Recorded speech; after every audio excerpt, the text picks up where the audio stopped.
Hello అండి, ఇవాళ carrot milk చేసుకుందాం. సమ్మర్కి కూడా బాగుంటుంది.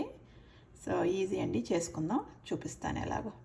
ఇప్పుడు ఒక కుక్కర్ తీసుకుని అందులో వేసుకుందామండి కోసిన క్యారెట్స్. అవి ఇందులోనే బాదం పప్పు కొద్దిగా, జీడిపప్పు కొద్దిగా, 4 ఇలాచి, కొద్దిగా వాటర్ పోసుకొని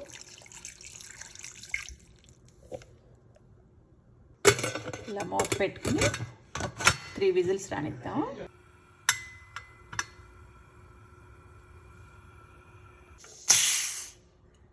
చూద్దాము.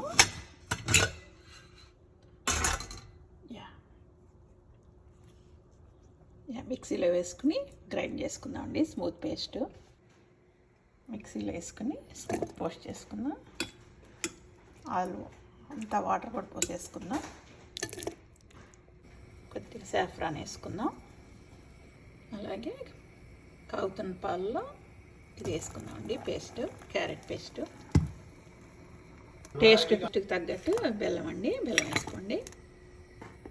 అంతే అండి. 1 అవర్ ఫ్రిడ్జ్లో పెట్టుకుని సర్వ్ చేసుకుందాం. చల్లగా తాగితే బాగుంటుందండి. అంతే అండి, సర్వ్ చేసుకుందాం.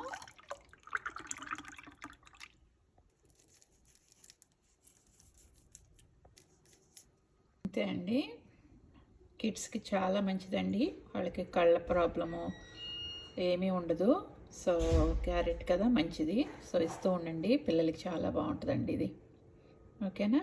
Thank you for watching. Stay tune for more videos. Please subscribe Rama's Cooking. Thank you. Have a nice day.